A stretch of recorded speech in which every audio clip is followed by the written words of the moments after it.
Hello my beautiful souls, कैसे हैं आप सब? आई होप आप सब बहुत अच्छे होंगे और बहुत अच्छे से लव एंड लाइट स्प्रेड कर रहे होंगे। तो पिछले वीडियो में हमने बात की थी कि डिवाइन फेमिनिन को इस ट्विन फ्लेम जर्नी में इतना दुख क्यों होता है, इतना दर्द क्यों होता है। आप सबको मेरे एक्सपीरियंस से बहुत रेजोनेटेड फील हुआ और मेरी बहुत सारे डिवाइन फेमिनिन्स ने अपना अपना दर्द मेरे साथ बांटा। मुझे उसके बाद इतने कॉल्स एंड टेक्स्ट आए कि मैं बता नहीं सकती। मुझे बहुत अच्छा लगा। मैंने ये कम्युनिटी क्रिएट ही इसलिए की है दोस्तों, ताकि हम मिलके इस आध्यात्मिक यात्रा को, अपनी ट्विन फ्लेम जर्नी को पूरा कर सकें। खैर, डीएफ का दर्द तो एक डीएफ ही समझ सकती है, पर वो सब जो मैंने शेयर किया था दोस्तों, वो एक डीएफ के पॉइंट ऑफ व्यू से था। आज मैं कुछ हमारे डिवाइन मैस्कुलिन के पॉइंट ऑफ व्यू से भी शेयर करूँगी कि जब डीएम अपनी डीएफ को इतना दर्द दे रहे होते हैं, तो उनके मन में क्या चल रहा होता है। जिस इंसान से वो दुनिया में सबसे ज़्यादा प्यार करते हैं, उनकी अपनी डिवाइन फेमिनिन, जो कि उन्हें गॉड ने खुद दी है, तो उसे वो जाने-अनजाने में इतना दर्द क्यों दे देते हैं?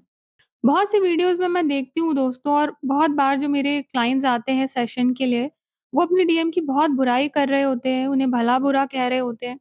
अक्सर उन्हें रनर, चीटर, लायर करार दे दिया जाता है, उन्हें मैट्रिक्स में फँसा हुआ ट्विन समझा जाता है। पर ऐसा नहीं है दोस्तों, हमें लगता है कि हमारे डिवाइन मैस्कुलिन अवेकन्ड नहीं है, पर मुझे लगता है कई मामलों में वो हमसे ज़्यादा अवेकन्ड है। उन्हें गॉड ने जो पर्पस दिया है हमें जगाने का, हमें हमारी शक्ति में लाने का, वो उसे शिद्दत से निभाते हैं। हम तो क्या करते हैं ना, एक बार में बिल्कुल पसर जाते हैं, डिवाइन मैस्कुलिन मिल गए हैं, चलो प्यार मोहब्बत करेंगे, सब कुछ होगा, हैपीली एवर आफ्टर होगा।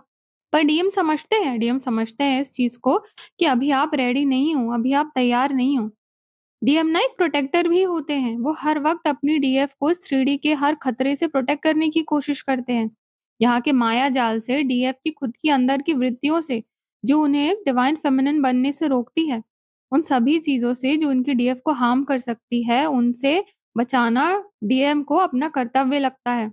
तो जैसे गॉड हमसे स्ट्रिक्ट होते हैं ना, क्योंकि वो हमसे बहुत प्यार करते हैं और हमारा भला चाहते हैं, वैसे ही हमारे डीएम समझते हैं कि उनकी डिवाइन फेमिनिन बहुत ज़िद्दी है। ऐसे तो मानेगी नहीं, इसलिए उन्हें हमारी तरफ एक तरह से सख्ती बरतनी पड़ती है। बताइए, सबसे ज़्यादा आप लोगों को अपने डीएम की कौन-सी चीज़ रुलाती है? सबसे ज़्यादा जो चीज़ हमें उनकी रुलाती है, वो होती है उनकी चुप्पी, उनकी साइलेंस, उनका अचानक से गायब हो जाना, उनका रन कर जाना। पर दोस्तों, अगर वो चुप्पी, वो साइलेंस नहीं आएगी, तो हम उस सन्नाटे के पीछे के शोर को नहीं सुन पाएँगे। ये बात हमारे डीएम जानते हैं। वो शोर जो हमारे भीतर है, वो शोर जो हमें कहता है कि तुम अकेली नहीं रह सकती, तुम्हें कोई ना कोई चाहिए तुम्हारे साथ, तुम खुद में पूरी नहीं हो, तुम्हारे डीएम से ही तुम्हें पूर्णता मिलेगी। पर डीएम हमें एहसास दिलाते हैं, वो कहते हैं कि ऐसा नहीं है, तुम अधूरी नहीं हो, तुम मेरे बिना भी पूरी हो।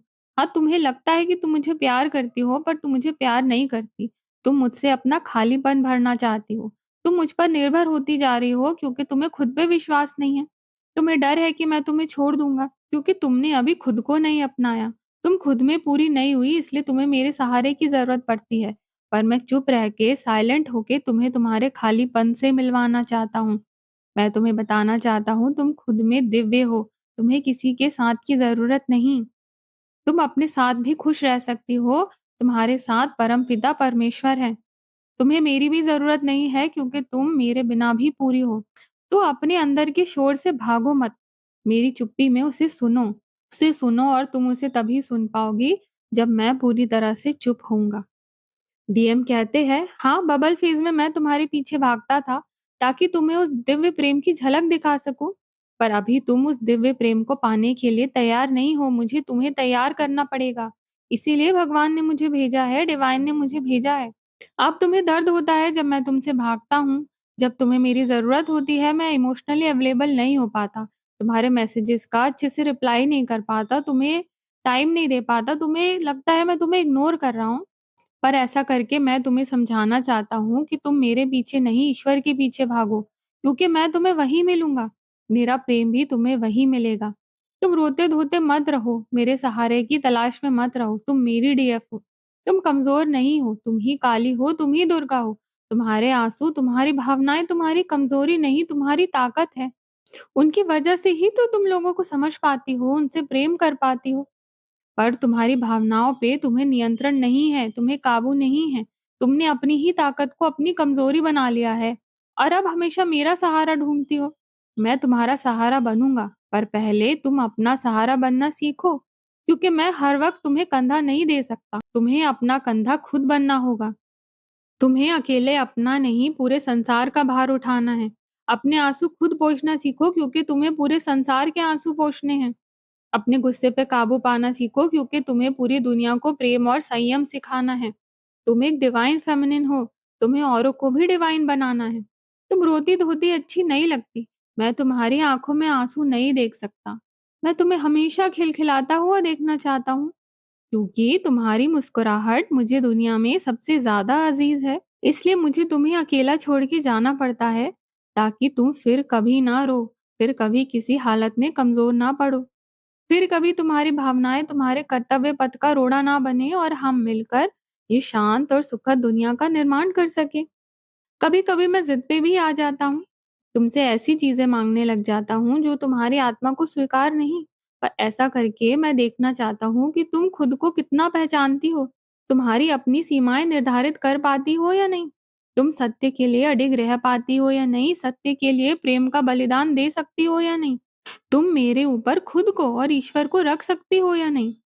या अभी भी तुम डरती हो मुझे खोने से, डरती हो अकेले हो जाने से? पर यही डर तुम्हें सत्य में खड़े रहने नहीं देगा। इस डर को मिटना होगा। तुम्हें ना कहना सीखना होगा। सत्य के बिना प्रेम नहीं, ये समझना होगा। मुझसे ज़्यादा खुद से प्रेम करना होगा। पूरी तरह अपनी आत्मिक संप्रभुता में आना होगा। पर अगर तुम ये नहीं सीखती और ज़्यादा मेरे पीछे भागती हो, तो मुझे तुम्हें कई बार ब्लॉक भी करना पड़ता है। तुम मेरी इस हरकत से बहुत ज़्यादा आहत हो जाती हो। पर मैं जानता हूँ, जब तक मैं तुम्हारे आसपास रहूँगा, तुम किसी न किसी तरह अपनी ऊर्जा ज़ाया करती रहोगी। कभी मेरी डीपी देखकर, कभी मेरा स्टेटस देखकर, तुम अंदर ही अंदर कुढ़ती रहोगी। इसलिए मैं कुछ दिन पूरी तरह तुम्हारी दुनिया से चले जाना चाहता हूँ, ताकि तुम सारी ऊर्जा अपनी ओर खींच सको। मेरे बिना खुश रह सको, खुद से प्यार करना सीख सको। मेरे पीछे अपना वक्त ज़ाया मत करो, क्योंकि तुम्हें बहुत कुछ करना है। तुम्हारा आध्यात्मिक लक्ष्य तुम्हें पाना है, इस ऊर्जा को ऊपर उठाकर ईश्वर तक ले जाना है। फिर उसी ऊर्जा से अपनी आत्मा के उद्देश्य को, अपने सोल पर्पस को पूरा करना है। पूरी धरती की वाइब्रेशन को उठाना है, नए सामाजिक और आध्यात्मिक आयाम को स्थापित करना है। इसलिए तुम मेरे पीछे मत भागो। अपने अंतर्मन की आवाज सुनना सीखो, ईश्वर पर निसंदेह भरोसा करना सीखो, अपनी ऊर्जा की कीमत समझो, उसे संरक्षित करो और जब तुम अपनी ऊर्जा का सही इस्तेमाल सीख जाओगी और उसे मुझ पर लगाने की बजाय ईश्वर पर लगाओगी, तब मैं वापस आ जाऊंगा। कभी-कभी मुझे तुम्हें बहुत भला-बुरा कहना पड़ता है, तुम्हारी आत्मा को भी चोट पहुंचाना पड़ता है, तुम्हारी कमियां तुम्हें बतानी पड़ती है, क्योंकि तुम जानकर भी अपनी कमियों से अनजान बनती हो। तुम्हें लगता है तुम मुझसे ज़्यादा अवेकन्ड हो, ज़्यादा समझदार हो, पर फिर मैं देखता हूँ कि तुम अचानक अनेक चिंताओं से ग्रसित हो जाती हो। खुद को कोसने लग जाती हो, मुझे कोसने लग जाती हो, खुद अपनी खूबियों पर भरोसा नहीं करती, हमारे रिश्ते पर भरोसा नहीं करती, दूसरों की बातों में आ जाती हो, खुद का आत्मविश्वास गिरा लेती हो। मेरे जाने का तुम्हें हर पल डर बना रहता है। तुम मुझे खोने के डर से मुझे और कसकर पकड़ लेती हो। तुम्हें मुझ पे विश्वास नहीं, क्योंकि तुम्हें खुद पर विश्वास नहीं है। मैं इसी डर से, इसी अंधकार से तुम्हें निकालना चाहता हूँ। ऐसा विश्वास जगाना चाहता हूँ जो अडिग है, जिसे कोई आंधी-तूफान गिरा नहीं सकता, मैं भी नहीं। उस विश्वास को और मजबूत करने के लिए मुझे तुम्हारी नज़रों में ही गिरना पड़ता है, तुम्हारी नज़रों में ही विलन बनना पड़ता है। मुझे तुम्हें तुम्हारी ज़िंदगी की सबसे बड़ी चोट देनी पड़ जाती है, जो मैं कभी देना नहीं चाहता था। तुम्हारे ऊपर मुझे थर्ड पार्टी को चुनना पड़ जाता है। कभी अपने काम को चुनना पड़ जाता है, ताकि पूरी तरह तुम्हारे काबिल बन सकूँ, तुम्हें दुनिया की सारी सुख-सुविधाएँ दे सकूँ और तुम भी खुद अपने हुनर को पहचान कर कोई न कोई सार्थक काम कर सको। मुझे कभी अपने घरवालों को चुनना पड़ जाता है, क्योंकि हमारे कुछ कर्म बंधन अभी बाकी हैं। कुछ पुराने हिसाब-किताब हैं जो हमें चुकाने हैं। मुझे तुम्हारे हिस्से के कर्म भी तो छाँटने हैं। इसलिए मुझे 3D में रह के तुम्हारे कर्म भुगतने होते हैं, ताकि तुम 5D में अच्छे से काम कर सको। मैं यहाँ सभी तरह की दुःख, तकलीफ, बंधनों को सहता हूँ, ताकि तुम्हारा बाल भी बांका ना हो। मैं अपने साथ-साथ तुम्हारे अधूरे कर्तव्यों को भी पूरा कर रहा होता हूँ, ताकि तुम उनके बोझ तले दबकर अपनी आध्यात्मिक लक्ष्य से भटक ना जाओ। जब मैं तुम्हारे ऊपर किसी और को चुनता हूँ, किसी और से प्रेम करता दिखता हूँ, तो वो भी एक तरह का कार्मिक ऋण ही है जो हमें चुकाना है। तुम भूल गई हो कि तुम एक दिव्य आत्मा हो, तुम मेरा ही हिस्सा हो, फिर भी तुम खुद की तुलना दूसरों से करती हो, ईर्ष्या रखती हो। तो मैं तुम्हें महसूस करवाना चाहता हूँ कि तुम अनोखी हो, अद्भुत हो, अद्वितीय हो, अपूर्व हो, एकमात्र हो। मैं सिर्फ और सिर्फ तुमसे ही प्रेम करता हूँ। मैं जब भी किसी और को चुनता हूँ, तो जितना दर्द तुम्हें होता है, उससे ज़्यादा मुझे भी होता है। पर मैं तुम्हें सच्चा प्रेम सिखाना चाहता हूँ। ऐसा प्रेम जो बिना किसी शर्त, स्वार्थ या सवाल के हो। ऐसा प्रेम जिसमें ना कोई सीमा हो, ना बंधन हो। ऐसा प्रेम जिसमें ना खोने का डर हो, ना पाने का मोह, जिसमें ना तुम हो ना मैं, जिसमें हम हो, पूरी तरह सत्य में, परमात्मा में, पवित्र, शांत, अनंत और मुक्त। तुम्हें लगता है मैं तुम्हें अपनाता नहीं, दुनिया के सामने तुम्हें दिखाता नहीं, पर इसलिए क्योंकि तुम मेरे लिए अनमोल हो। मैं तुम्हें सभी बुरी नज़रों से बचाकर रखना चाहता हूँ। तुम्हें हर तरह के इल्ज़ाम और अपमान से बचाना चाहता हूँ। तुम्हें सिखाना चाहता हूँ कि अपनी ऊर्जा को, अपनी शक्ति को, अपनी पहचान को छुपा के रखने की ज़रूरत है, क्योंकि बहुत सी नकारात्मक ऊर्जाएँ हमारी शक्ति चुराने की ताक में हैं। वो हमारा मिलन होने से रोकने की पूरी कोशिश करेंगी, पर मैं वो होने नहीं दूँगा। मैं तब तक तुम्हें इस दुनिया से छुपा के रखूँगा जब तक तुम खुद अपनी ऊर्जा का संरक्षण करना ना सीख लो। सही गलत में अंतर करना ना सीख लो, दिखावे से बाहर आकर सरलता, सादगी, शांति और सहजता को ना चुन लो। जब तुम ये सब सीख लोगी, अपने वास्तविक विशुद्ध शक्ति स्वरूप में आ जाओगी, अपने सत्य में निस्वार्थ प्रेम में स्थित होना सीख लोगी, मुझसे ऊपर, सबसे ऊपर अपने उद्देश्य को, अपने लक्ष्य को, ईश्वर को, परमात्मा को रखने लग जाओगी, तब मैं आऊंगा। मैं आऊंगा तुम्हें लेने, मैं निभाऊंगा सारे वादे। जब तुम्हारी दिव्यता निखर के आएगी, तब मैं भी दिव्य बनकर आऊंगा। जब ईश्वर पर तुम्हारा विश्वास अटूट हो जाएगा, तुम्हारा प्रेम समर्पण बन जाएगा, तब मैं बनूंगा अपनी डिवाइन फेमिनिन का डिवाइन मैस्कुलिन। मैं सबके सामने तुम्हें अपनाऊंगा, तुम्हें अपनी अर्धांगिनी बनाऊंगा और सारा ब्रह्मांड उस प्रेम का साक्षी होगा। तो मैं ज़रूर आऊँगा और हम हमेशा हमेशा के लिए एक हो जाएँगे। तो मेरी प्यारी डिवाइन फेमिनिन्स, अपने डीएम को कुछ भी भला-बुरा कहने से पहले आप एक बार सोचें कि वो तो बस अपना कर्म कर रहे हैं, अपना धर्म निभा रहे हैं, जो उन्हें परमात्मा से मिला है। असल में वो ही आपके प्रति सच्चा प्यार निभा रहे हैं, क्योंकि सच्चा प्यार बस एक-दूसरे से मीठी-मीठी बातें करना नहीं है। सच्चा प्रेम वो है जो आपको आपके बेस्ट वर्जन तक, आपकी डिवाइन सेल्फ तक पहुंचने में मदद करे, जो आपको झूठे मायाजाल में ना रखे, बल्कि असल सत्य से रूबरू करवाए, आपकी ईगो सेल्फ से मिलवाए ताकि आप उसे खत्म कर सको।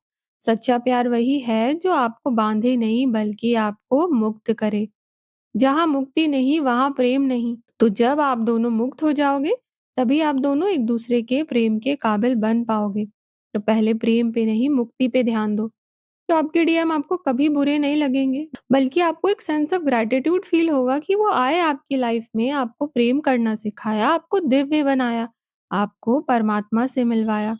इससे बढ़कर आपको कोई क्या दे सकता है जो आपके डिवाइन मैस्कुलिन ने आपको दिया है। हाँ, ये जर्नी कठिन लगती है। डेथ एंड रीबर्थ की जर्नी है तो मुश्किल तो होगी ही। हाँ, डीएम ने दर्द भी बहुत दिए हैं, पर I wouldn't want it any other way. हर जन्म में मैं अपने डीएम को ही मांगूंगी, चाहे जितनी भी तकलीफ हो, मैं मुक्ति को ही चुनूंगी। इसलिए मैं अपने डीएम को ही चुनूंगी। So my divine feminines, DM के दिए हुए दर्द में भी सुकून है। वो जो भी दे, खुशी खुशी लेकर ईश्वर के चरणों में समर्पित कर दीजिए, चाहे प्रेम हो या तिरस्कार। फिर देखिए आपकी जर्नी कैसे ट्रांसफॉर्म होती है। आई होप आज आपको ये बातें सुनकर अपने डीएम पे थोड़ा गुस्सा कम हुआ होगा और थोड़ा ज़्यादा प्यार आ रहा होगा, क्योंकि वो बेचारे करे भी तो क्या करें, आखिर डिवाइन के हाथों मजबूर हैं। तो वो जैसे भी हैं, लेट्स प्रॉमिस कि कभी अपने डीएम को किसी के सामने भला-बुरा नहीं कहेंगे, ना अपनी जर्नी को कोसेंगे। We will always have gratitude for this journey, for our प्यारे divine masculine and for the God, कितनी खूबसूरत यात्रा दी और इतने दिव्य प्रेम के काबिल हमें समझा। सच कहूँ दोस्तों, अगर ये जर्नी ना होती तो मैं वो ना होती जो मैं आज हूँ। इतनी साहसी, आत्मनिर्भर, दिव्य प्रेम से युक्त। So thank you divine, thank you DM and thank you universe, thank you so much. आप लोग भी इस एनर्जी को क्लेम कीजिए एंड कमेंट सेक्शन में अपने ट्विन एंड इस जर्नी के लिए आभार व्यक्त कीजिए। और कोई डाउट हो तो मुझे पर्सनल सेशन के लिए व्हाट्सएप कीजिए। And please I request you all कि आप डायरेक्टली कॉल मत कीजिए, टेक्स्ट कीजिए, क्योंकि सेशंस चल रहे होते हैं, तो ना उसके बीच में मुझे थोड़ा डिस्टर्बेंस होता है। आप मुझे टेक्स्ट कीजिए, मैं आपको टाइम स्लॉट बुक करके दे दूँगी और उस स्लॉट पे आप मुझे कॉल कर सकते हैं। सो आज के लिए इतना ही। राधे-राधे।